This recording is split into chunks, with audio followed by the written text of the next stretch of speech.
বৌমা দাঁড়াও, এখানে কেন বসছো? রান্নাঘরে কিছু বাসি খাবার আছে, ওইগুলো গিয়ে খাও, নয়তো ওইগুলো নষ্ট হয়ে যাবে। ঠিক আছে আম্মা, আমি এখনই আনতেছি। আম্মা আমি গরম করে এনেছি বাসি খাবার, এটা আমি খেয়ে নিব। সবাই ভালো খাবার খাবার, আমার বউ কেন কুমা খাবার খাবে? দাও আমাকে দাও, এটা আমি খাচ্ছি। থামো তুমি, আমি থাকতে আমার স্বামীকে বাসি খাবার কিভাবে খেতে দিতে পারি? আরে হ্যাঁ, আমি তো ভুলেই গেছিলাম বোন, তুই তো বেশি তিতা খাইতে পারিস না। বৌমা যাও, আর আমার বোনের জন্য একটু কম তিতা খাবার বানিয়ে আনো।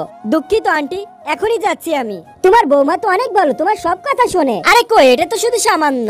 এত সুন্দর বৌমা তুই কোথায় পাইলি? আর আমার বৌমা তো এদিকে আমার একটা কথা শোনে না, ও তো খুব ভালো, আমার কোনো কথাই ঠিকভাবে শোনে না, উল্টো আমাকে ঝাড়ি মারে। আমার বৌমা অনেক ভালো, আমি ওকে 6টা পদের রান্না করতে বললে ও 8টা পদের রান্না করে, আর আমাকে তো কোনো কাজই করতে দেয় না। ভাগ্যিস আমার বৌমাটাও যদি এমন হতো।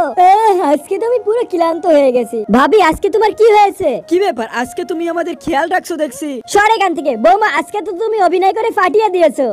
তোমার খালা শাশুড়ি সবসময় তার বৌমার প্রশংসা করতো, আজকে তোমার অভিনয় দিয়ে একদম ওকে জ্বলাই দিছো।